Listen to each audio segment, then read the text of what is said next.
महायुतीचं सरकार स्थापन झाल्यानंतर मुख्यमंत्री देवेंद्र फडणवीस यांनी 100 दिवसांची टाइमलाईन घेत मंत्री आणि अधिकाऱ्यांना कामाला लावलंय। त्यानुसार आता मंत्री आणि अधिकारी प्रत्यक्ष फील्डवर उतरल्याचे दिसते। पाहूयात याबाबतचा हा रिपोर्ट।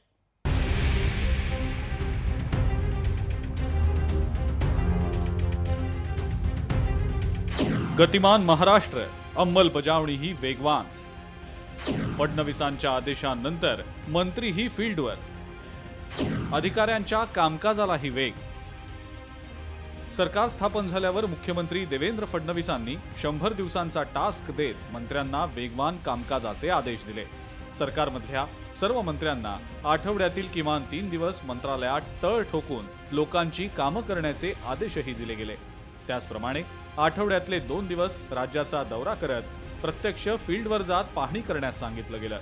त्यानंतर भाजपच्या मंत्र्यांकडून लागलीच दौरे करताना विभागातल्या अधिकाऱ्यांनाही कामाला लावल्याचं पाहायला मिळतंय। बावनकुळेंनी सर्व जिल्हाधिकाऱ्यांना आठवड्यातून एकदा तर तहसीलदार, प्रांत अधिकाऱ्यांना 2 वेळा गाव भेटीचे आदेश दिले।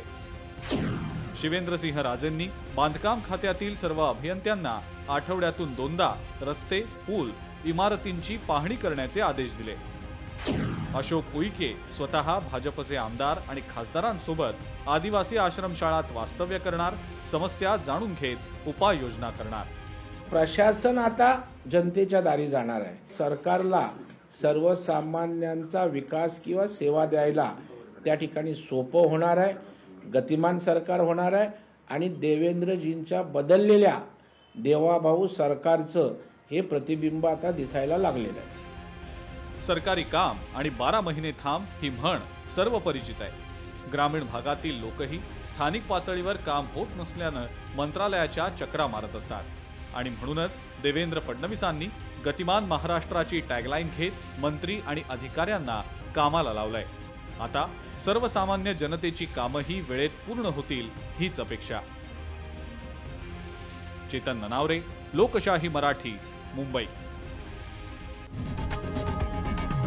लोकशाही मराठी ऐका, पहा, जागरूक रहा।